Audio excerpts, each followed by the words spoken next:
Monsieur le Président, Caro presidente, caro Lula, senhoras e senhores ministros, senhores e senhores parlamentares, senhores embaixadores.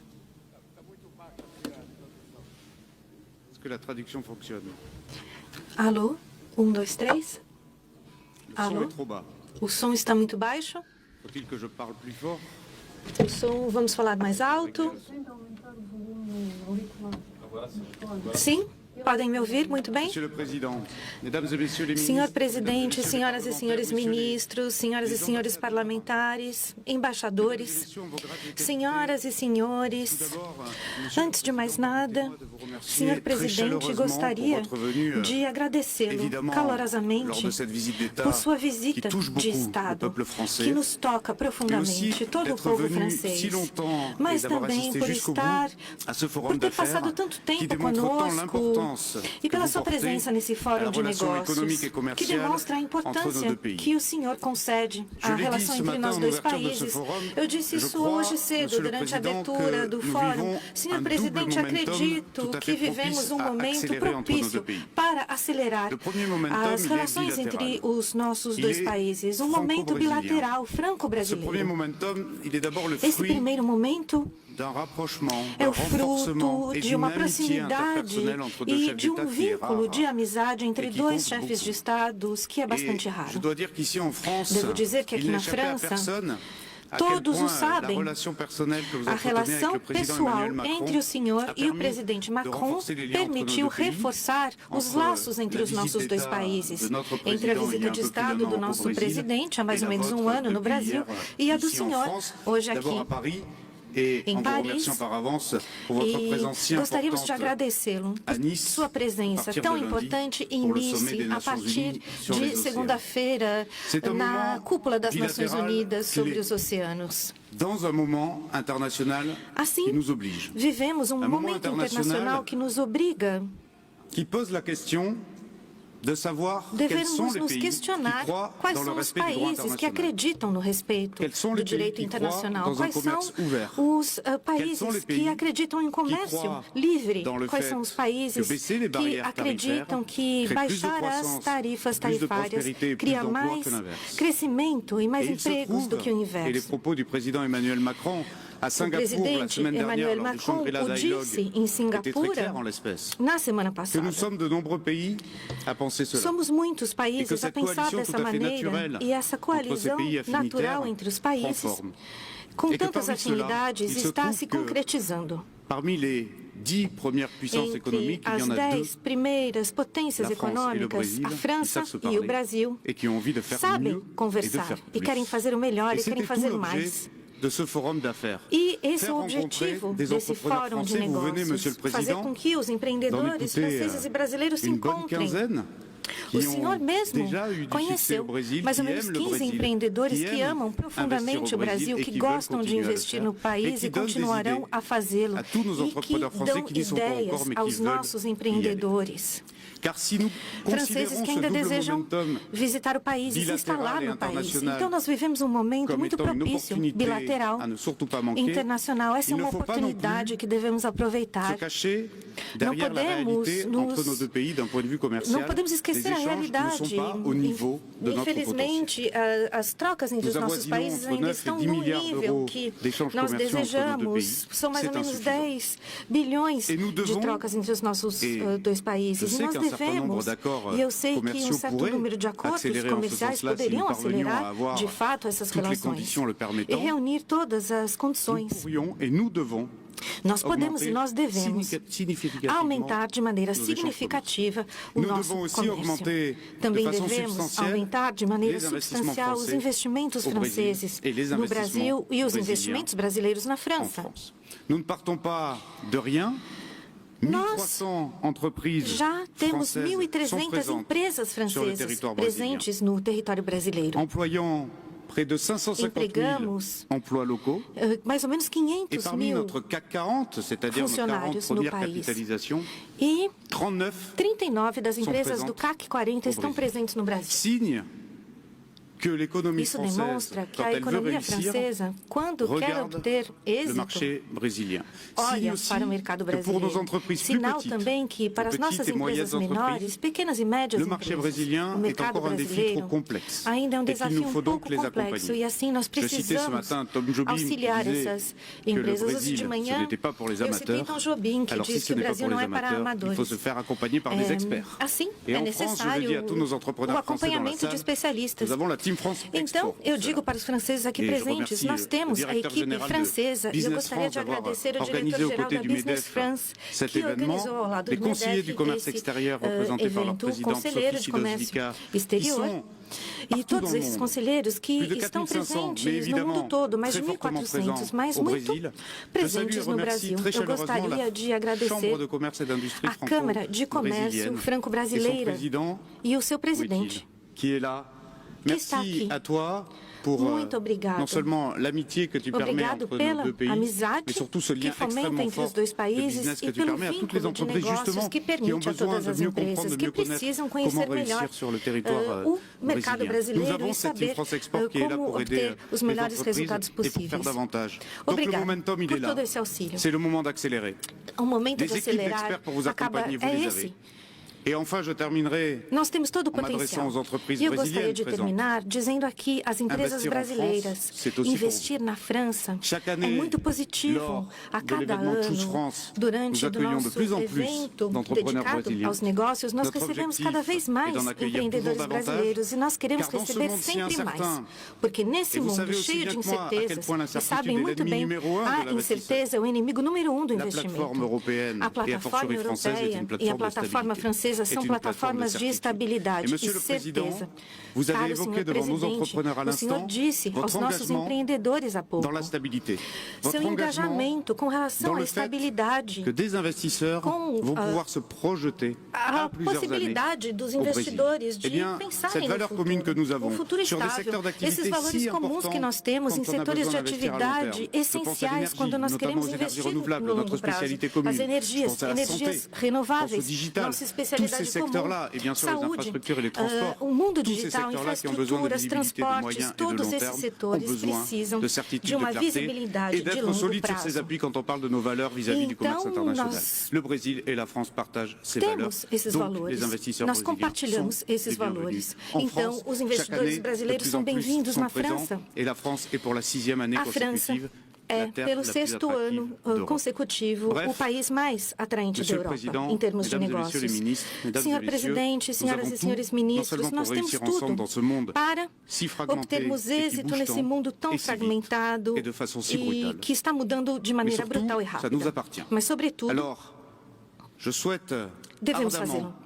que les Então, eu entreprises desejo françaises que as empresas aillent francesas davantage au Brésil. Je se serai instalem moi-même cada vez au mais no Brasil. Eu accompagné mesmo d'une visitarei o délégation Brasil d'entreprises à la fin de junto ce com a mois, minha à partir du 30 comitiva juin de empresários jusqu'au no 3 final do juillet. mês, J'encourage de 30 de un junho a maximum 3 de d'entreprises à julho. venir Eu avec quero nous. que as Nous empresas rencontrerons francesas me les acompanhem. ministres Muitas qui ont eu delas. Vamos la encontrar os gentillesse, ministros que l'amitié tiveram a d'échanger avec nous gentileza e a lors de cette amizade de visite estarem d'État, aqui tous secteurs presentes confondus. durante essa visita Venez, de Estado, de allons todos os à setores. la rencontre Venham, du marché des interlocuteurs vamos brésiliens pour ceux qui conhecer ne o les mercado connaissent pas. brasileiro Et aller para os que não conhecem. toujours davantage créer des E partenariats pour vamos ceux qui les criar connaissent parcerias. déjà.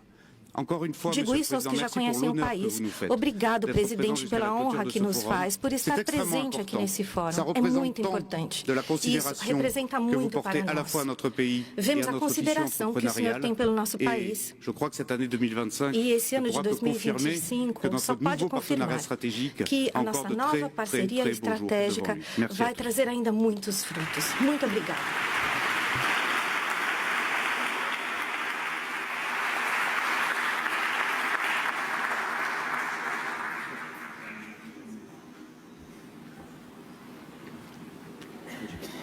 Ouve-se agora o ministro em exercício do Desenvolvimento, Indústria, Comércio e Serviços, Márcio Elias Rosa. Márcio Elias Rosa. Muito boa tarde a todas, boa tarde a todos, presidente Lula, Permita-me rapidamente fazer uma saudação ao nosso presidente Jorge Viana, cumprimentando pela organização do evento, pelo Congresso, também a nossa CNI, o presidente Alban, ministro delegado Laurent Saint-Martin, muito obrigado pela acolhida, o senhor, todo o governo francês. Diálogo não poderia ser melhor, será ainda tão proveitoso lá no Brasil, espero recebê-lo, reunião já está marcada. Cumprimentar todos os deputados, senadores, cumprimentar as mulheres todas na pessoa da mulher Marina Silva, não é? É um grande exemplo de mulher, de gestora, não apenas de representante da mulher brasileira, mas da mulher no mundo, com toda a sua liderança. Cumprimentar a todas e a todos e dizer, presidente Lula, rapidamente, que o ministro Alckmin e vice-presidente da República, por razões óbvias, não pode viajar com o presidente, por isso o secretário executivo tem o privilégio, a honra e o prazer de acompanhar o presidente Lula.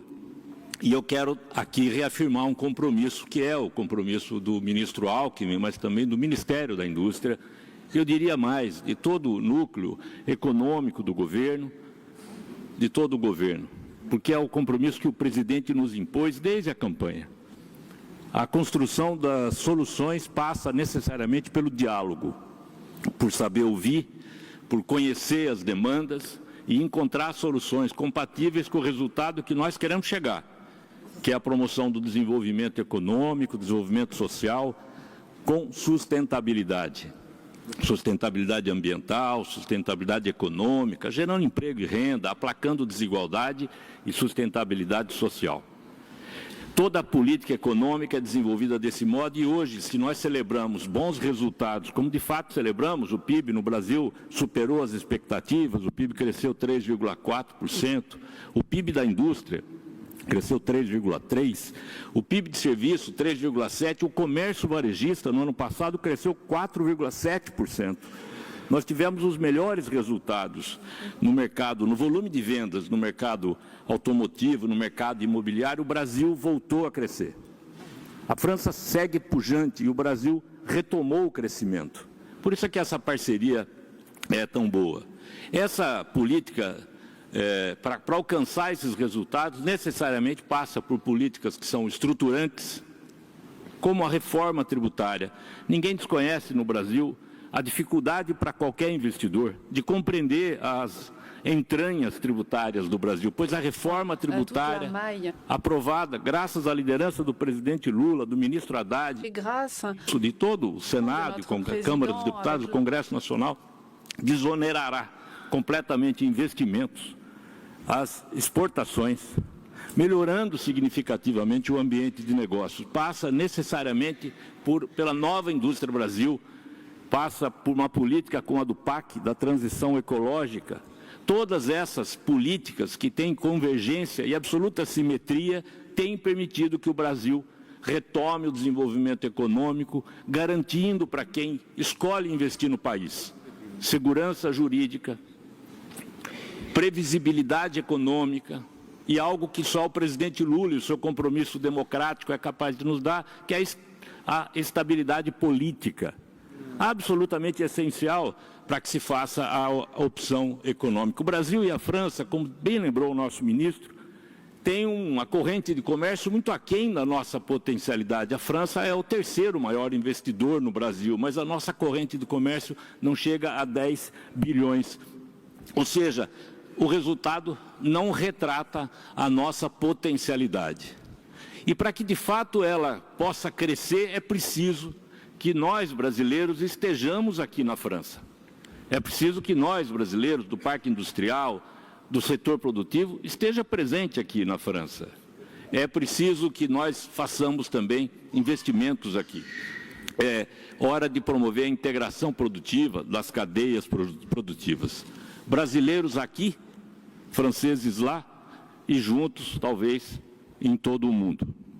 Há um grande compromisso na atualidade com o presidente Lula, com a nova indústria Brasil, que é com a descarbonização. E eu queria lembrar esse ponto.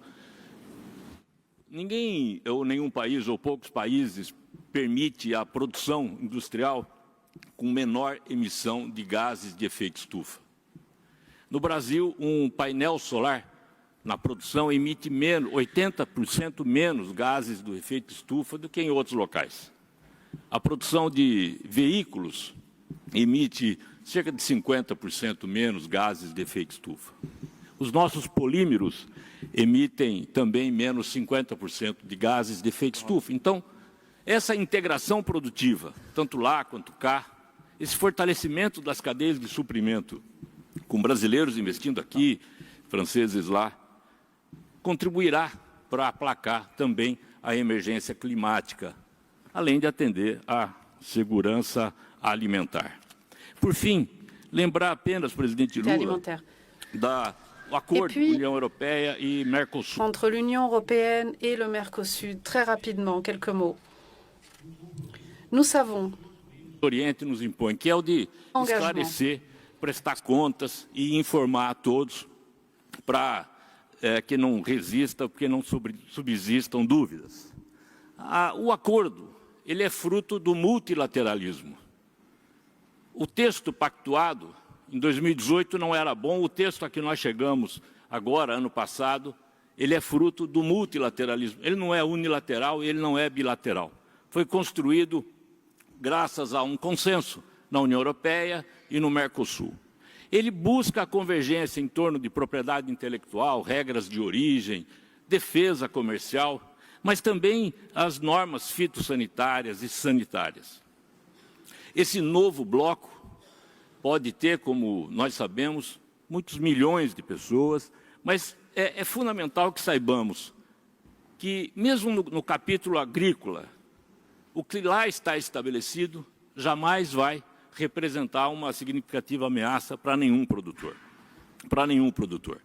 Basta ver que nós temos lá, no capítulo agrícola, tanto prazos de desgravação, que vão de 4 a 12 anos, como cotas que nem representam hoje aquilo que já é exportado. Na União Europeia, nós temos algo em torno, presidente Lula, de 450 milhões de pessoas. E a cota de carne bovina para exportação, ministro Laura, é de 99 mil toneladas. Isso dá, se todos consumirem, 220 gramas de carne de proteína animal. É absolutamente incapaz de comprometer a produção agrícola na Europa. Se 50% for vegetariano, tem 400 gramas. Dá um hambúrguer e meio. Ou seja, por ano. Ou seja, não será este capítulo que vai inviabilizar a possibilidade de formação de um bloco econômico forte, unindo Mercosul e União Europeia, mostrando que o multilateralismo é a melhor forma de enfrentar as agruras que, às vezes, a geopolítica apresenta para o mundo. Muito obrigado a todos. Obrigado, presidente Lula.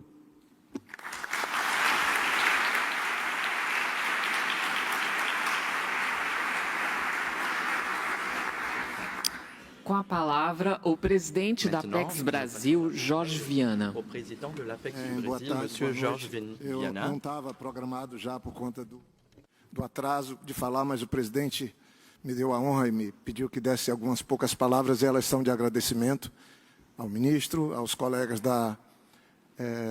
daqui da Business France, também do MEDEF, e o meu querido amigo Alban, que é parceiro da CNI em tudo. A Apex está honrada de fazer esse evento. Só queria lembrar que o presidente Lula está institucionalizando algo que o Brasil tinha perdido. A diplomacia presidencial e o compromisso de dar voz, de reunir o setor produtivo brasileiro em todos os lugares do mundo. A primeira reunião nossa foi no primeiro mês, quando ele assumiu, na Argentina. Essa já é a 16ª reunião de empresários que a Apex, com os parceiros, ajuda a organizar. Eu agradeço a todos da Apex. Os ministros falaram. Senhor presidente, hoje falou aqui a nosso convite, eu fiz questão de convidar o doutor Paulo Gonet, procurador-geral da República do Brasil. E ele falou de segurança jurídica para os negócios. Nos deu a honra de fazer uma palestra. Hoje falou aqui, está aqui a minha querida conterrânea e amiga Marina, falou aqui o André Corrêa do Lago, nosso embaixador responsável pela condução da COP. E aí vale lembrar, presidente, que em 2015, na COP21, foi feito o Acordo de Paris, que o Brasil endossou, que o Brasil ajudou a acordar. 10 anos depois, não foi implementado ainda. Mas quem sabe, vamos dar o passo que precisa agora lá em Belém, na COP que o Brasil vai sediar, na COP30 lá em Belém. É essa a agenda do Brasil. Aqui falaram também grandes empresários. Aqui está presente empresário do setor de proteína, do setor de indústria, está aqui do setor de energia, temos parlamentares, e eu queria só concluir falando sobre a França. Eu trabalhei um período do governo do presidente Lula com os franceses. Claro que para montar uma agenda dessa, aqui, com menos de 10 dias, que foi o tempo que ele nos deu, eu contei com a ajuda dos velhos amigos franceses, que ajudaram muito. Mas a França é o segundo maior investidor no Brasil. A França tem investimentos que nenhum outro país da Europa tem. E geram empregos há décadas. E é exatamente essa presença maciça que eu vejo aqui de brasileiros e de franceses que nos dá garantia que vai seguir crescendo e aumentando. Mas o fluxo de comércio não é bom. O presidente Lula tem criticado. Quando ele saiu do governo, o fluxo de comércio França-Brasil era parecido com o que é hoje. Há 10 anos atrás, o fluxo já era de 10 bilhões de dólares, hoje são 9. Onde a França exporta 6 e o Brasil exporta 3. E o saldo é 3 bilhões em favor da França. Isso não é um problema. O problema é que ele é pequeno. Ele pode crescer, ele tem potencial. E eu encerro dizendo, eu participei da reunião do presidente com os empresários franceses. Os maiores grupos franceses que estão no Brasil, alguns amigos. E eles afirmaram, sabe o quê? Eu vou encerrar com isso, porque eu acho que coroa, é isso que o presidente quer. Eles afirmaram que vão fazer 100 bilhões de reais de investimento nos próximos 5 anos. Muito obrigado.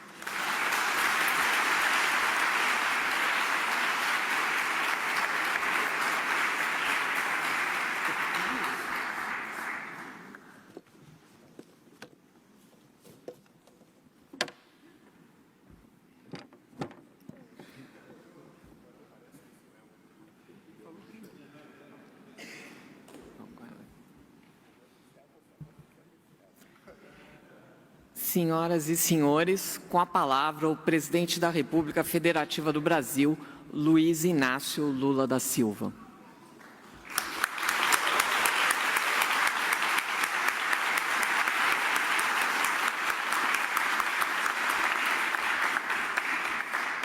Meu caro Laurent Saint-Martin, ministro delegado encarregado do Comércio Exterior da França, por meio de quem cumprimento as autoridades francesas, meu caro Márcio Elias Rosa, ministro interino do Desenvolvimento e Comércio, meu caro Jorge Viana, presidente da Apex, meu caro Ricardo Dabon, presidente da Confederação Nacional das Indústrias do Brasil, companheiros ministros que estão aqui, ministras, ministro da Relações Exteriores, ministro da Justiça, ministro de Portos e Aeroportos, ministro da Agricultura, que está muito feliz porque hoje o Brasil recebeu da Agência Nacional de Saúde Animal o certificado de que o Brasil, de 8,5 milhões de quilômetros quadrados, de mais de 250 milhões de cabeças de gado, recebeu o atestado de que o Brasil é um país livre de febre aftosa, sem vacinação.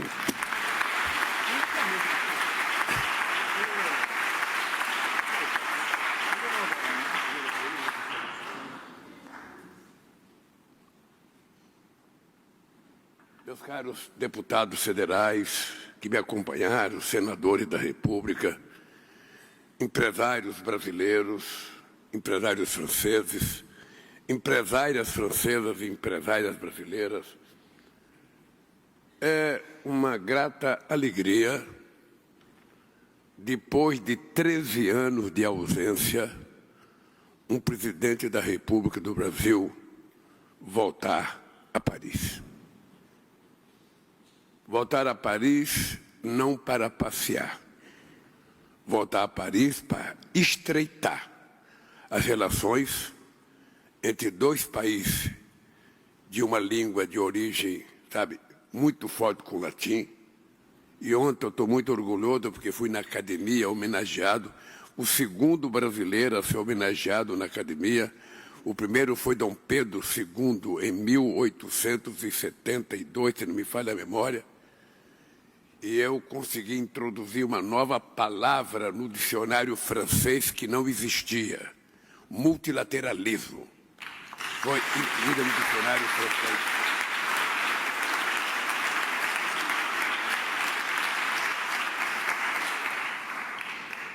E depois tivemos uma bela reunião de trabalho com o presidente Macron. A reunião estava tão boa que quando a reunião terminou, eu falei: presidente Macron, abra o seu coração para o Brasil e vamos fazer um acordo União Europeia e Mercosul para que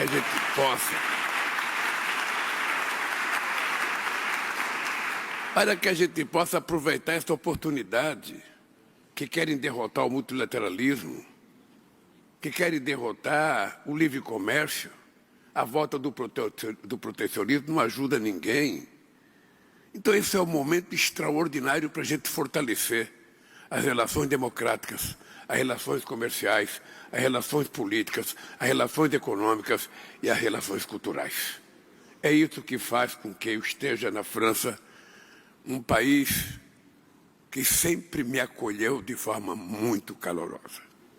Eu não esqueço nunca que quando eu criei o projeto Fome Zero, em 2003, o primeiro presidente dos países do mundo que me telefonaram e que foram encontrar comigo para defender o meu programa foi o presidente Chirac. Depois eu tive uma belíssima relação com o presidente Sarkozy. Depois eu não era mais presidente quando estava o François Hollande. E quero dizer para vocês que eu tenho uma relação muito primorosa com o companheiro Macron. Já nem chamo mais de presidente, agora é companheiro. É companheiro Macron e companheiro Lula. E, sobretudo, nesse momento em que os franceses estão orgulhosos porque ganharam a Champions League. E a lição, a vitória do Paris Saint-Germain, eu disse para o presidente Macron, ela nos ensina na política. Sabe, não existe saída mágica, saída individual. Eu lembro quando o Paris Saint-Germain contratou de uma vez só o Messi, já tinha o Mbappé, contratou o Neymar para ser campeão da Champions. E não foi. Esse time do Paris Saint-Germain, que foi campeão da Champions, os 11 jogadores juntos ganham menos do que ganhavam Mbappé, Messi e Neymar. Uma demonstração de que no futebol e na política o conjunto vale muito mais do que a ação individual. Não existe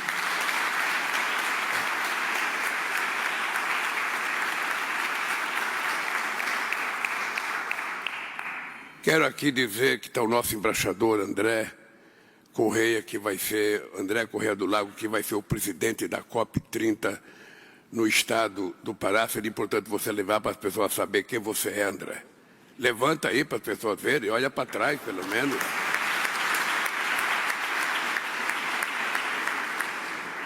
Bem, companheiros e companheiras, permitam chamá-los assim. Eu terminei uma reunião com os empresários franceses e saí convencido que são todos meus companheiros.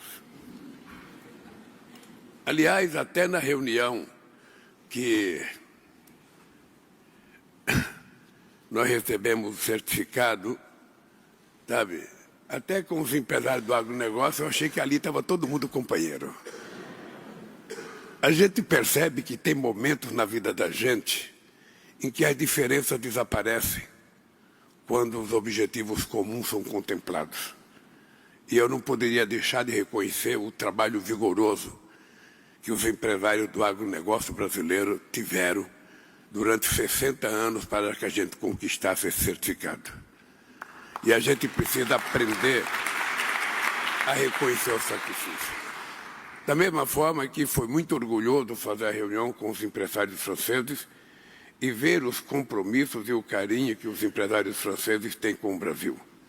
Eu acho que cabe à Confederação Nacional das Indústrias, cabe aos nossos ministros não deixarem para se reunir com os empresários quando eu vier aqui outra vez. É importante que a gente crie uma sistematização em que a gente possa, de tempos em tempos, escolher os empresários de vários países e reunir para tomar um café, para conversar, para saber qual é o problema, qual é a dificuldade, quais são as coisas boas que estão acontecendo.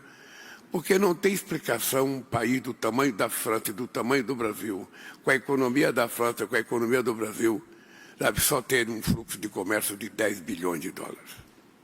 Não tem nenhuma explicação. Não sei de quem que é a falha, se é minha, se é do Macron, se é dos outros governos, se são dos empresários.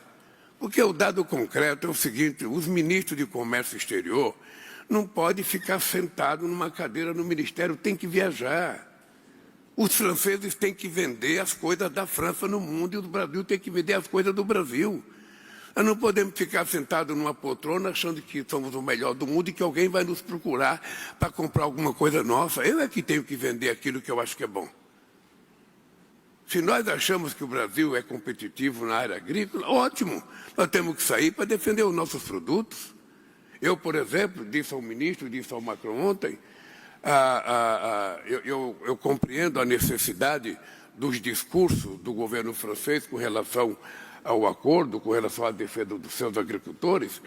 Eu disse ao presidente Macron, se nós colocarmos os agricultores franceses junto com os brasileiros, vai ter uma descoberta extraordinária. Eles vão descobrir que a nossa agricultura são complementares. Uma não prejudica a outra. Ora, por que eu não posso comprar um franguinho francês e por que os franceses não podem comprar um franguinho brasileiro? Afinal de contas, comércio binacional é uma via de duas mãos. Eu compro e vendo. Eu exijo qualidade, mas eu ofereço qualidade. É preciso que a gente tenha essa abertura suficiente. Eu falei para o Macron, vamos juntar os nossos produtores que você vai ver que eles vão ter muito mais afinidade do que os nossos técnicos. Não é que eu esteja desmerecendo o técnico, não. O técnico é muito importante. São gente especialista, gente bem formada, gente muito qualificada. Mas nesse negócio de acordo, falta uma certa sensibilidade política, sensibilidade econômica, sensibilidade de interesses de quem produz. E é isso que nós precisamos mudar no nosso comportamento. Por isso eu estou otimista e disse ao presidente Macron, eu vou ser presidente do Mercosul, eu assumo a presidência do Mercosul dia 6 de julho e termino, acho que dia 6 de dezembro. E falei para o Macron, antes de eu terminar a presidência do Mercosul, esteja preparado, porque nós vamos assinar o acordo União Europeia e Mercosul. É uma necessidade. É uma necessidade para a União Europeia, é uma necessidade para o Mercosul e é uma necessidade para o mundo. É um acordo que envolve 722 milhões de pessoas, é um acordo que envolve 22 trilhões de dólares e é um acordo que é, sabe, uma demonstração a quem está tentando derrotar o multilateralismo, a quem está tentando voltar a fazer o protecionismo, de que o mundo não quer xerife. O mundo não tem dono.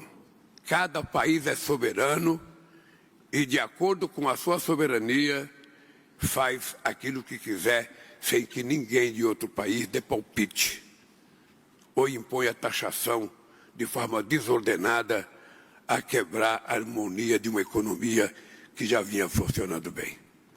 E depois nós não aceitamos mais uma nova Guerra Fria. Nós não queremos disputar entre China e Estados Unidos. Eu quero um negócio com a China e quero negócio com os Estados Unidos. Eu quero negócio com a França e quero negócio com a Alemanha. A França tem que querer com o Brasil e querer com outro país da América do Sul. Nós não perdemos ter o direito de sermos donos, sabe, do comércio mundial.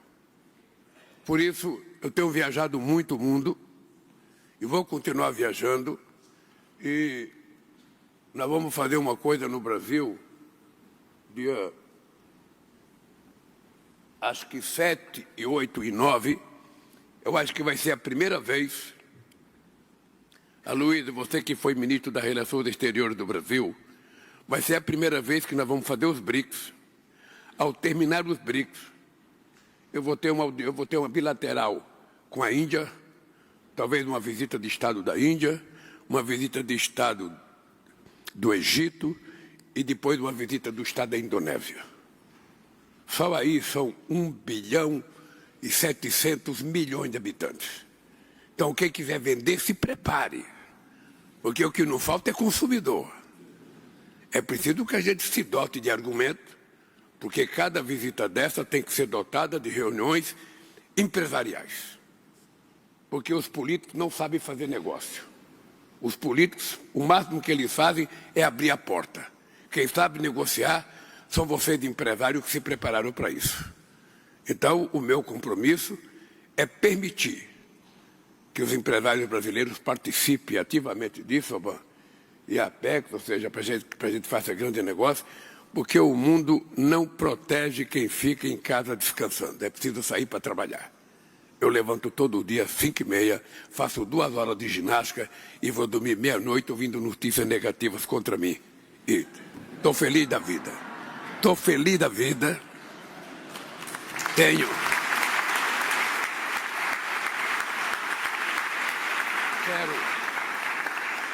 Quero agradecer a presença da imprensa brasileira, da imprensa francesa, e dizer para vocês, antes de ler o meu pequeno discurso aqui, que eu estou há muito tempo reivindicando a Deus o direito de viver 120 anos. Um dia eu vi uma matéria numa revista de que já nasceu o homem que vai viver 120 anos. Então, me bateu uma ideia na cabeça, por que não eu? Pode ser eu, que já nasceu, eu já nasci. E eu ainda sou privilegiado de ter nascido 4 meses depois que acabou a Segunda Guerra Mundial. Então vocês percebem que eu nasci para viver, e viver bem. Como eu acredito que exista um céu, deve ser muito bom, maravilhoso, mas eu prefiro ficar aqui na Terra. Eu, sinceramente, estou reivindicando a Deus, me deixa aqui, porque eu tenho muita coisa para fazer. E por isso eu tento me cuidar, eu tento ser simpático, eu tento conversar bem com as pessoas, porque quem quer viver muito tempo não pode ser chato. Embora eu esteja sendo, não pode ficar falando coisas que desagradam as pessoas. Bem, iniciativas como essas contribuem enormemente para o adensamento das relações entre nossos países, ao trazer a dimensão empresarial para o centro da agenda bilateral. Estamos engajando o setor privado no avanço de projetos estratégicos vantajosos para os dois lados. Vocês sabem que há 13 anos um presidente do Brasil não foi à França. E quando um presidente da França tentou ir ao Brasil recentemente, o presidente do Brasil se escondeu para não recebê-lo. Uma vergonha, sabe, que não tem dimensão. Quando a presidenta Dilma Rousseff esteve em Paris em 2012, nosso intercâmbio atingiu seu ápice de 10 bilhões de dólares.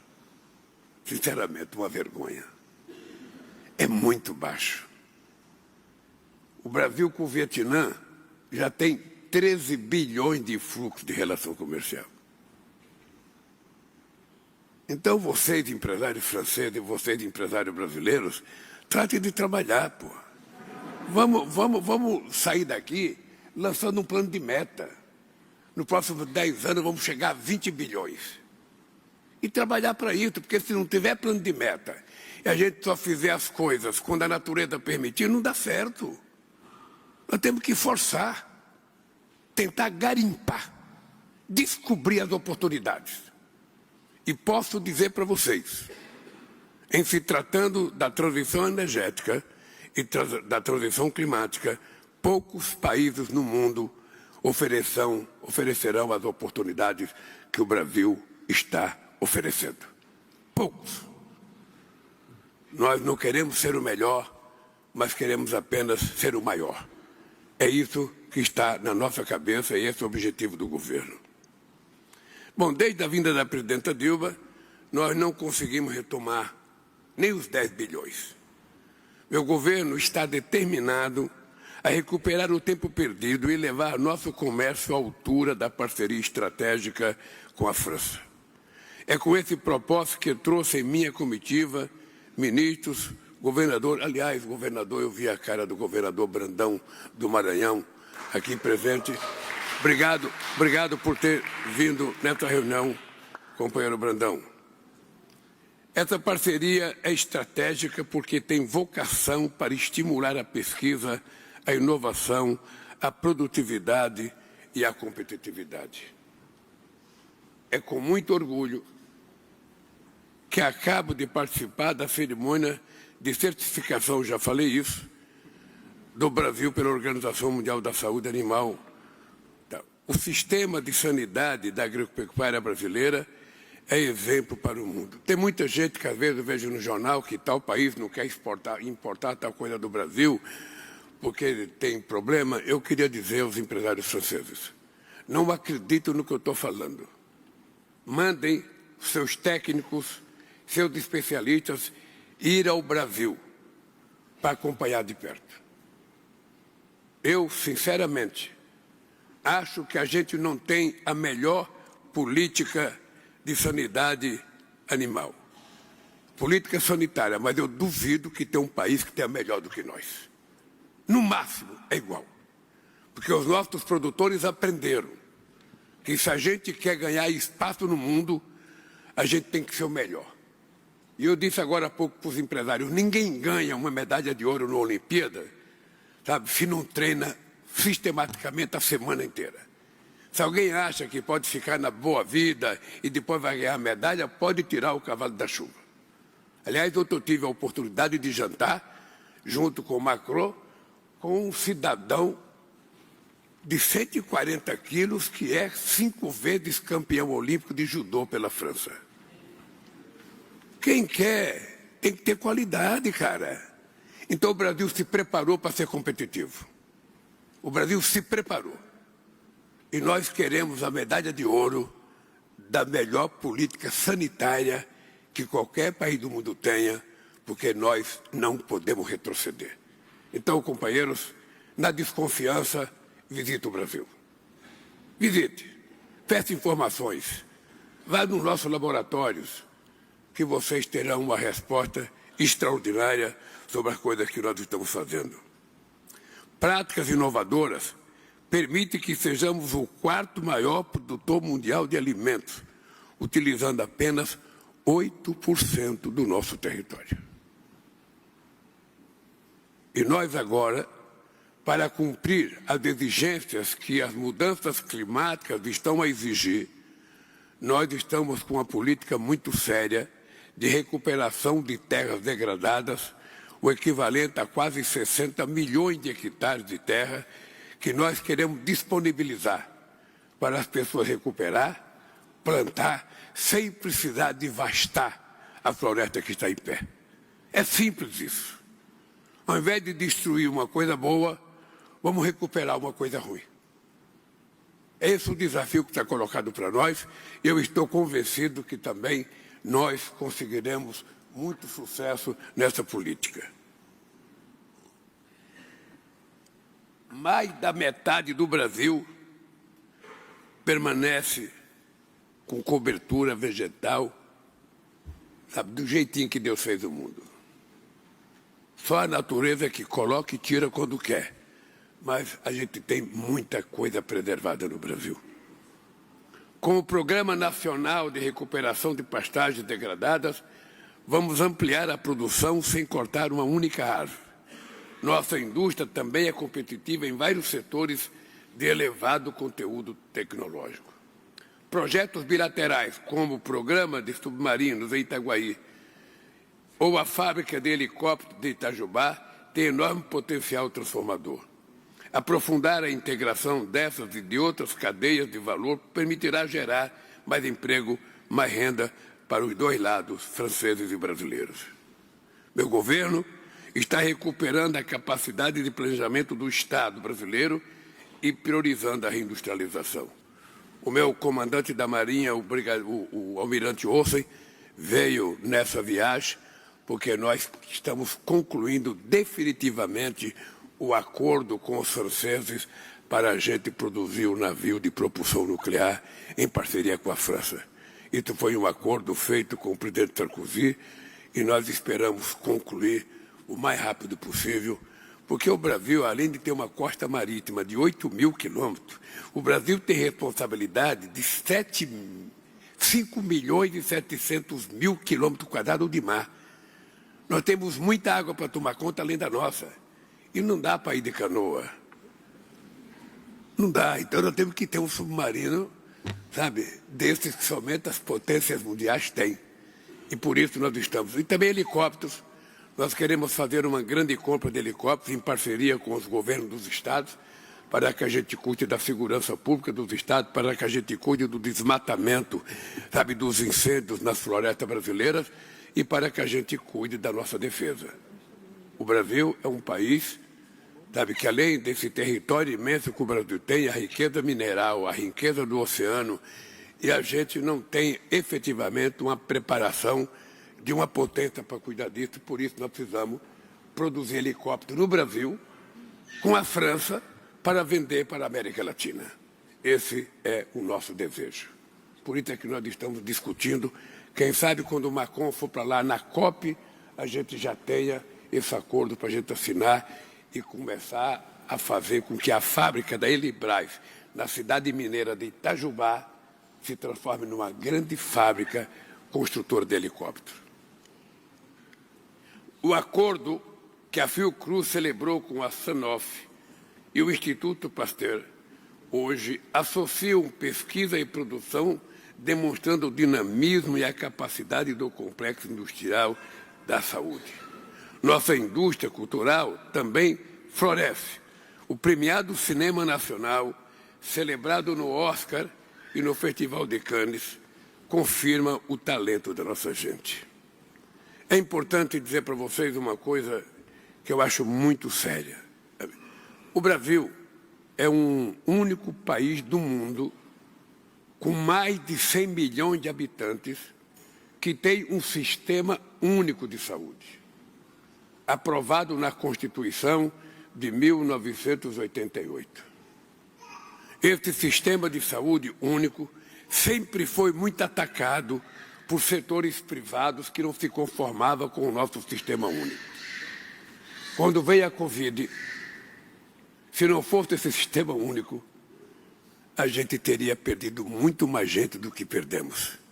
E o que é mais importante é que um país que tem 215 milhões de habitantes, que tem um sistema único de saúde que dá atendimento à grande maioria da população, ou seja, ele precisa de uma indústria de saúde muito forte.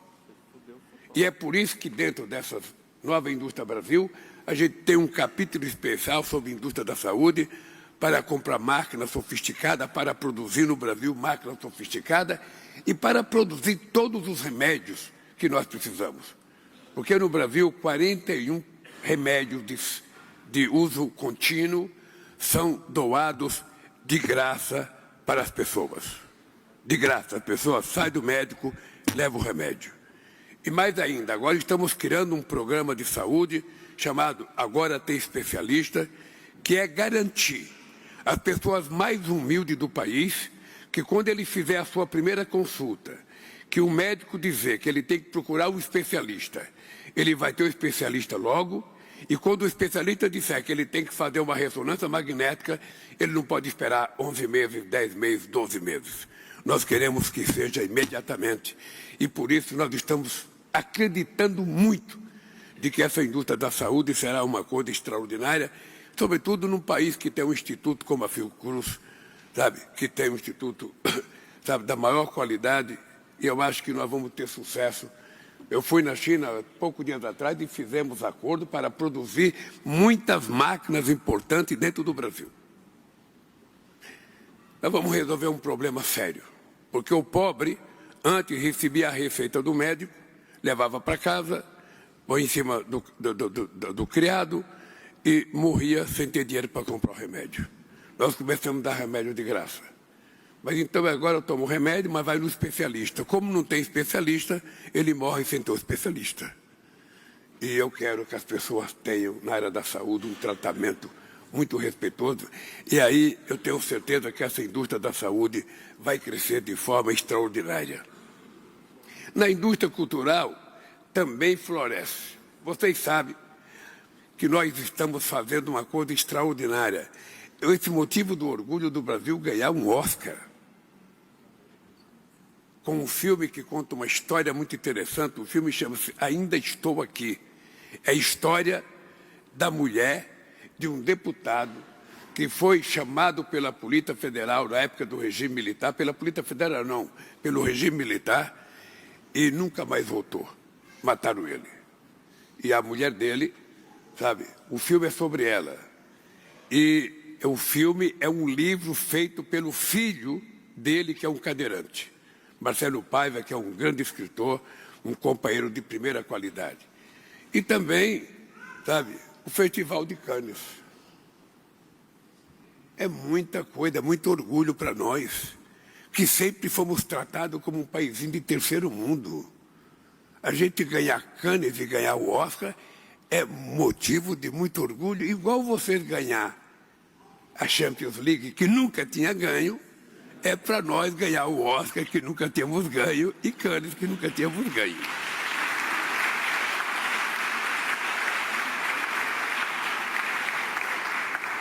Bem, as centenas de eventos e atividades das Jornadas Culturais Cruzadas que França e Brasil neste ano ampliarão o conhecimento recíproco e o turismo. Na Europa, a França é a maior emissora de turistas para o Brasil. Nos últimos 2 anos, o número de turistas franceses que visitam o nosso país cresceu 80%. Mas aqui também não vale. Esse 80% quem colocou aqui certamente foi para me agradar. Porque 80% sobre o quê? Você sabe? Então é o seguinte. Da próxima vez coloca o número efetivo de turista. Porque uma coisa é 80% sobre 1.000, outra coisa é 80% sobre 100, outra coisa é 80% sobre 10. E eu não sei quantos turistas franceses iriam ao Brasil. Mas eu posso dizer para vocês que a França é um país que tem na sua economia o turismo como um dos pilares mais fortes. Porque vocês têm história. São milhares de anos de história. Nós não temos história. Nós fomos descobertos pelos portugueses, depois, no primeiro tempo, se matou quase todos os indígenas, depois, de outro tempo, começou a trazer o povo negro da África, sabe? Foram 350 anos de escravidão. Sabe? Então, mas nós temos uma coisa que vocês precisam, a natureza. A natureza virgem, intocável. Lugares que nunca foram mexidos desde que chegaram os portugueses no Brasil em 1500. Praias maravilhosas, água quente. Você já entrou numa praia no Nordeste brasileiro, gente? A minha mulher estava querendo ir na praia em Nice. Eu falei, eu acho que a água é gelada. Eu acho que a água é como tirar uma cerveja da geladeira. Agora, se vocês forem a Pernambuco, a Bahia, a Lagoa, do Rio Grande do Norte, Paraíba, sabe, vocês vão entrar na água às 5 horas da manhã, como se estivesse tomando um banho morno embaixo do chuveiro, de tão boa que é a água. Então vamos... o Lençóis Maranhenses é tão bonito que eu ainda não conheço. Eu nunca tive sorte, mas é um dos lugares mais lindos do Brasil, que eu quero ver se eu passo uma férias com a Janja lá, sabe, porque é um lugar muito, mas muito, muito bonito. Eu vejo por fotografia e vejo meu companheiro governador do Maranhão dizer que o Lençóis Maranhenses é uma peça da natureza. Bem, o Brasil é um mercado de 212 milhões de pessoas. Eu falo 215, o cara me escreve 212. É possível, gente. É o seguinte, o Brasil teve um censo no governo passado que não era crível. Então nós tivemos que fazer um outro centro para dar credibilidade à quantidade de pessoas que tem o Brasil.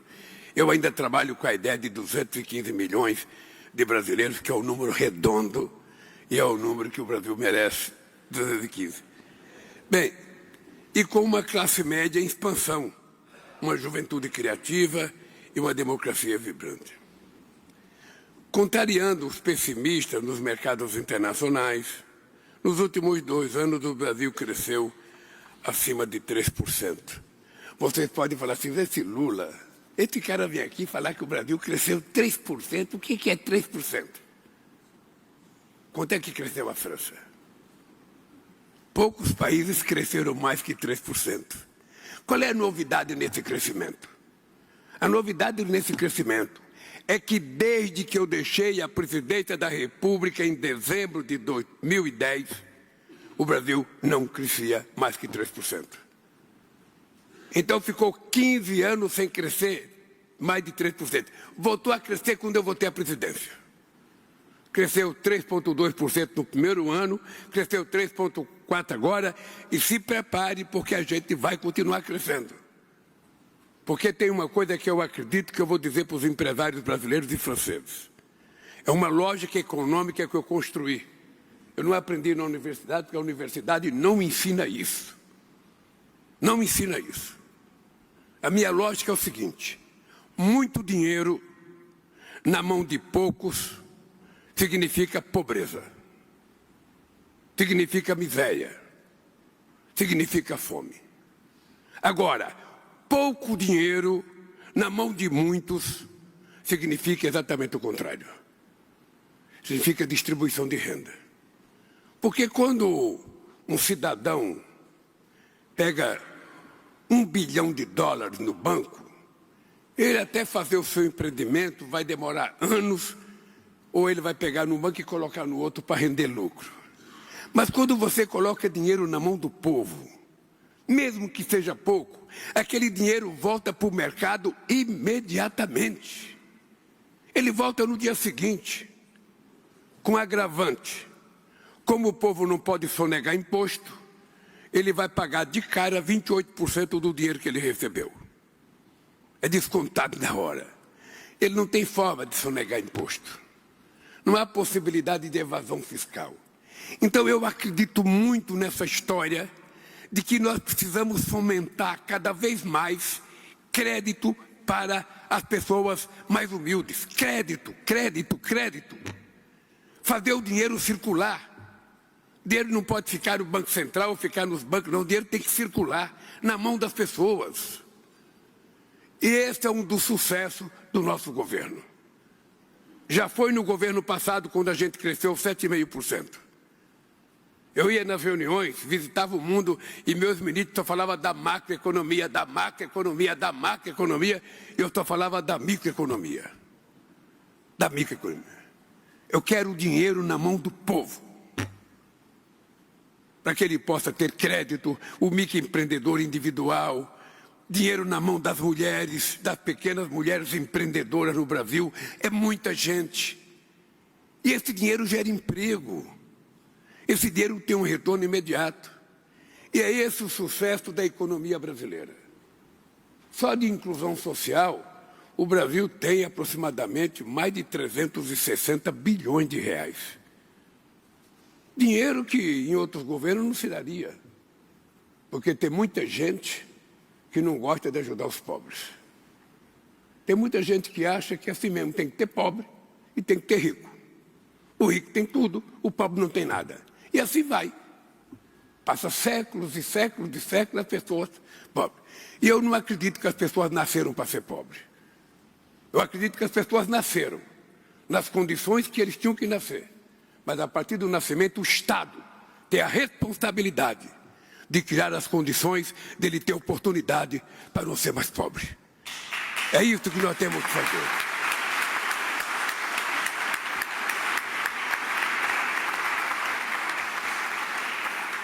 Bem, companheiros, eu estou muito preocupado porque em um mundo cada vez mais complexo e que vê o retorno do protecionismo, é fundamental que parceiros históricos se unam para enfrentar as incertezas e as instabilidades da economia global.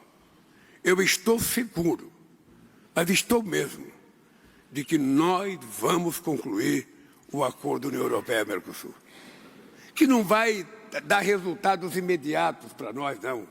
E vai demorar, porque nada acontece de imediato. Mas o exemplo que a gente vai dar, vai ser um exemplo muito importante. Por isso, eu vou tirar proveito da minha relação de amizade com Macron e vou toda semana ligar para o Macron. Macron, meu amigo, Macron, meu companheiro, vamos fazer negócio, Macron, nada, vai sair. Aí, quando sair, eu volto a Paris. Aí sim, nós vamos fazer o acordo definitivo.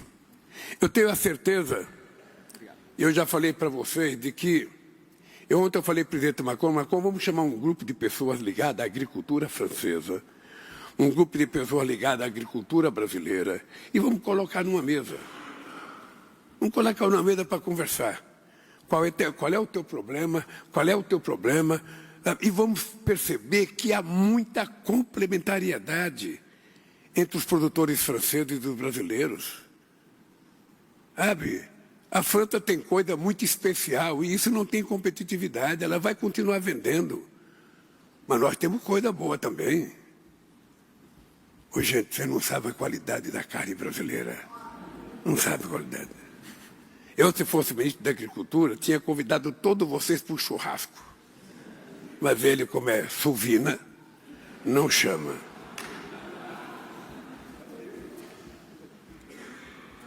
Outra coisa que eu tenho falado para o companheiro Macron, pelo amor de Deus, Macron, você precisa falar para os franceses que os franceses são um país amazônico. Os franceses não sabem que a maior fronteira da França no mundo é com o Brasil. Ninguém sabe. E mais, com o Brasil amazônico. Não é com o Brasil urbano, não, é com o Brasil amazônico. Eu cheguei a propor para o Sarkozy a gente criar uma universidade entre os dois estados, o Amapá e a França, para que a gente pudesse discutir, sabe, a riqueza da nossa biodiversidade. Não foi possível, mas nós vamos criar um instituto logo, logo, porque se faz necessário. Bem, companheiros e companheiras, eu queria ir terminando dizendo para vocês que eu espero que vocês compareçam na COP30 no Brasil. Porque vocês sabem que eu estou defendendo muito uma mudança na governança mundial. Nós não temos governança mundial hoje. A ONU não representa quase nada mais. Nenhuma decisão da ONU é cumprida. E os 5 países que são membros permanentes do Conselho de Segurança também não obedecem à ONU.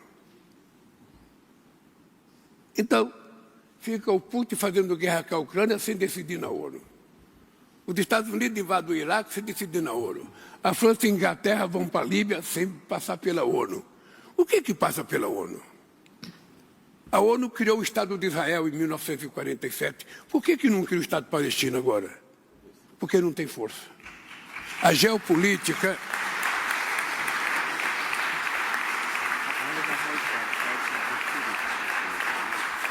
A geopolítica mundial mudou. Por que não tem no Conselho de Segurança da ONU um país do tamanho do Brasil? Do México? Por que não tem uma Índia? Por que não tem uma Etiópia? Tem 126 milhões de habitantes. Uma Nigéria tem 216 milhões de habitantes.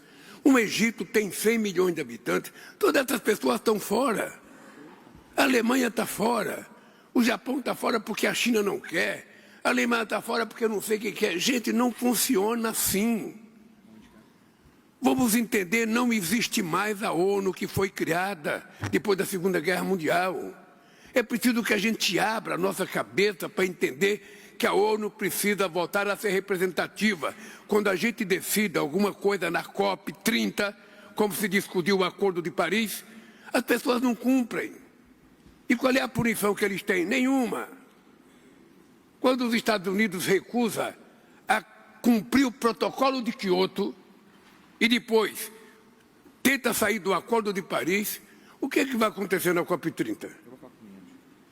A gente está fazendo a COP30 na Amazônia para mostrar para as pessoas o que é a Amazônia.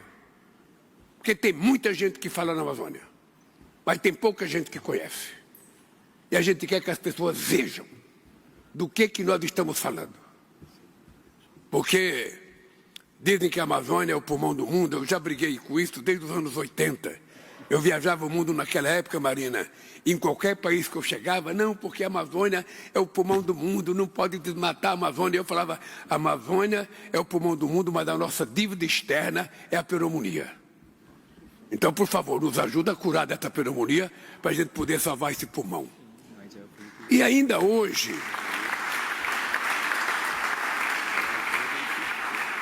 agora as florestas continuam sendo o pulmão do mundo, mas a pobreza é a desgraça do mundo. Os países que têm floresta são quase todos pobres. A América do Sul tem uma Amazônia envolvendo vários países. A Indonésia e o Congo. Onde mais tem floresta? E depois, os países mais ricos têm que compreender que eles têm um passivo histórico. Como eles começaram uma industrialização há muito mais tempo, eles emitiram o gás de efeito estufa há muito mais tempo. Então, eles têm que pagar esse contencioso. Tem que pagar, senão não resolve o problema. Eu sei que é difícil a gente convencer, mas essa é a realidade. Vocês já tiraram proveito de poluir o planeta. Vocês já criaram o estado de bem-estar social. E nós que ainda não criamos nada? Não vamos ter chance de criar? Essa é a discussão que está na mesa. E, obviamente, que é uma discussão que precisa de muito convencimento, muito carinho, sabe? Não é na marra. E aí, quando a gente decidir as coisas, quem é que vai obrigar a cumprir? Tem que ter uma governança mundial. E não vamos deixar o Trump ser o presidente dessa governança, não. Não vamos deixar, porque se ele quiser ser, nós estamos prejudicados. A governança tem que ser um coletivo, não pode ter direito de veto no Conselho da ONU. Você viu nesse negócio de Gaza? Quantas decisões foram feitas? Aí tem 14 favoráveis, um veta, não acontece nada. Dizem que tem que ser por consenso. Não precisa ser por consenso. O consenso é importante quando ele é construído. Mas se ele não for construído, vota a maioria. Isso é democracia. Então nós estamos nessa situação. Nós estamos órfãos de pai e mãe. Nós não temos uma governança global que possa, como o G20, como os BRICS, sabe, se juntar todo mundo. Você tem um fórum muito representativo que, quando tomar decisão, a pessoa tem que cumprir. Se não cumprir, aí sim, uma punição coletiva para as pessoas cumprirem. Porque hoje não acontece nada. Então, esse é o desafio que a humanidade está tendo no século XXI. Eu vou terminar dizendo para vocês que nós temos também, eu vou a Nice participar do Congresso, da Conferência sobre o Oceano, que é outra coisa muito menosprezada por todos nós. Por todos nós. Nós vamos para a praia, nós esquecemos de jogar o saquinho de plástico, esquecemos de jogar a cervejinha, e vai deixando coisa no lixo, daqui a pouco está os tubarão procurando a gente na beira da praia porque não tem mais comida para ele comer. Então nós precisamos tomar cuidado, que é o seguinte, nós estamos destruindo o planeta. Não é possível que nós, que somos a única espécie inteligente do mundo animal, sejamos tão ignorantes de destruir o mundo que a gente vive. Não tem outro mundo, é só aqui mesmo. Então, ao invés de tentar achar como o monstro que tenta achar fazendo voo não sei para onde, vamos conservar a Terra. É tão bom aqui, gente. É tão bom, o ar é tão gostoso. Então vamos preservar isso aqui, vamos deixar de ser irresponsáveis, vamos acreditar na ciência. A gente paga estudo para tanta gente que fica tão inteligente e nós precisamos então ter certeza de que o que eles falam é verdade. Está acontecendo um problema sério no planeta. quando eu vejo gelar na Arábia Saudita, quando eu vejo encher d'água no deserto do Saara, quando eu vejo chover muito onde não chovia, vejo secar onde não seca, alguma coisa está acontecendo. E é isso que nós temos que cuidar, mas não é um país sozinho, são todos juntos. Qual é a contribuição que o Brasil pode dar com a sua Amazônia? Nós estamos dispostos a dar. Assumimos o compromisso. Agora, é preciso que as pessoas compreendam que embaixo de cada copa de árvore tem um ser humano necessitado que precisa sobreviver. Essa é a questão que está colocada para todos nós. E não é uma questão do governo, é uma questão da sociedade. Se a gente não se manifesta, os governos pensam que estão certos. E se você não se manifestar, a gente vai continuar errando. Bem, o Brasil tem um compromisso muito sério com a agricultura de baixo carbono. Só para vocês terem ideia, o Brasil é um país que tem 90% da sua energia elétrica limpa.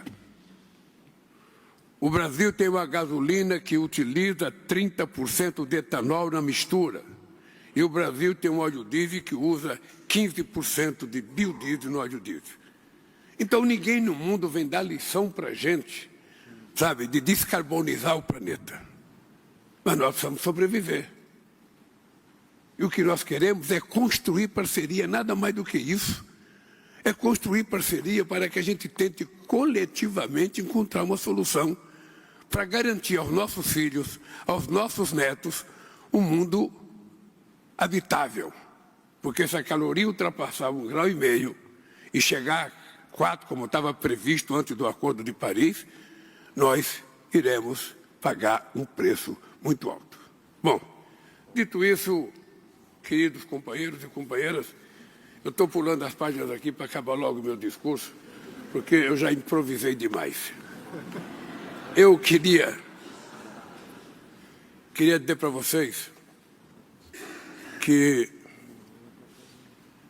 eu tenho um compromisso de vida na luta contra a desigualdade. Qualquer desigualdade. A desigualdade, sabe, racial, de gênero, da saúde, da educação, do salário, do emprego. No Brasil, nós aprovamos uma lei em que mulher e homem recebem o mesmo salário se exercerem a mesma função.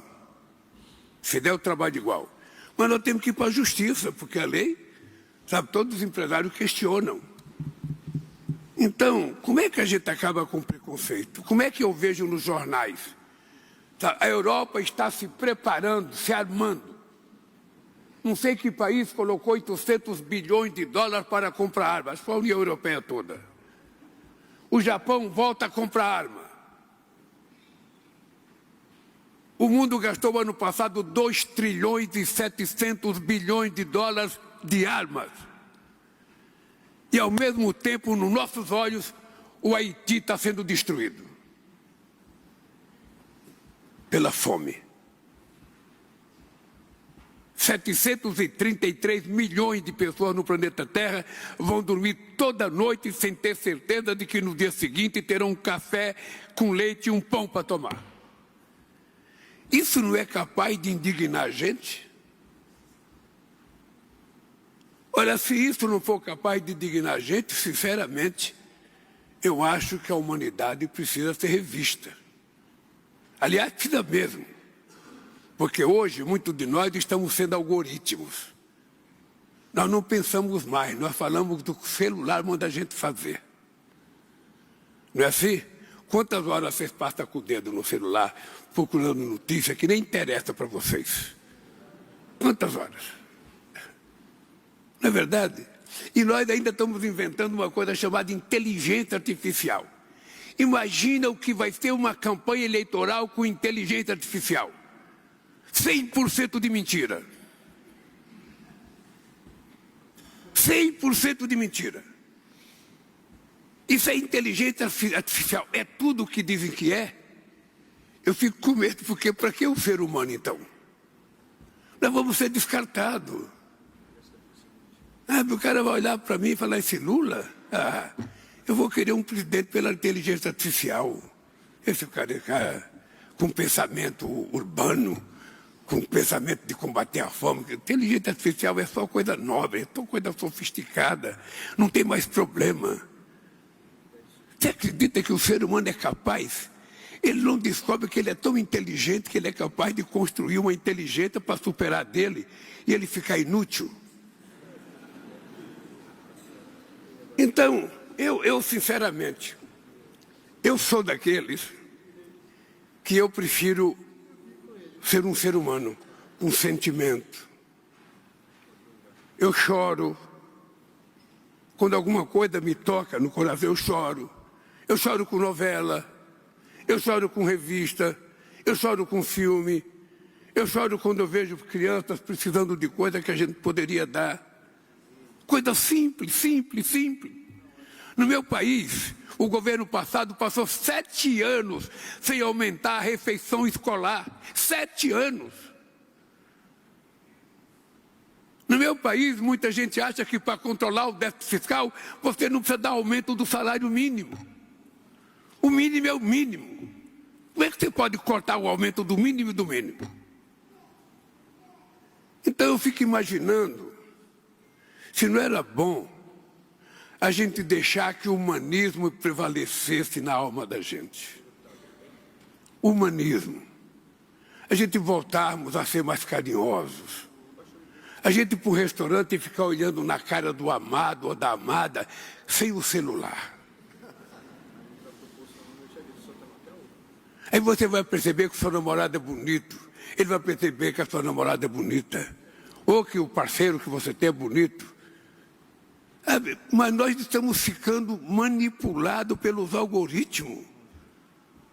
Ou seja, tem gente que levanta 6 horas da manhã picando o celular, almoça picando o celular, vai no banheiro picando o celular, vai para casa picando o celular, deita meia-noite picando o celular. E não sobra tempo para o humanismo. Não sobra tempo para você pensar em alguma coisa, sabe, do mundo real. Então, eu acho que nós temos um desafio, companheiros. Temos um desafio. Eu, sinceramente, acho que o mundo está precisando de humanismo. Nós precisamos voltar a nos abraçar. Nós precisamos voltar a nos ajudar. Nós estamos ficando muito individualistas, cada um com o seu problema. O mundo está tão individual que quando você está no elevador e tem uma pessoa, você acha que aquela pessoa está incomodando.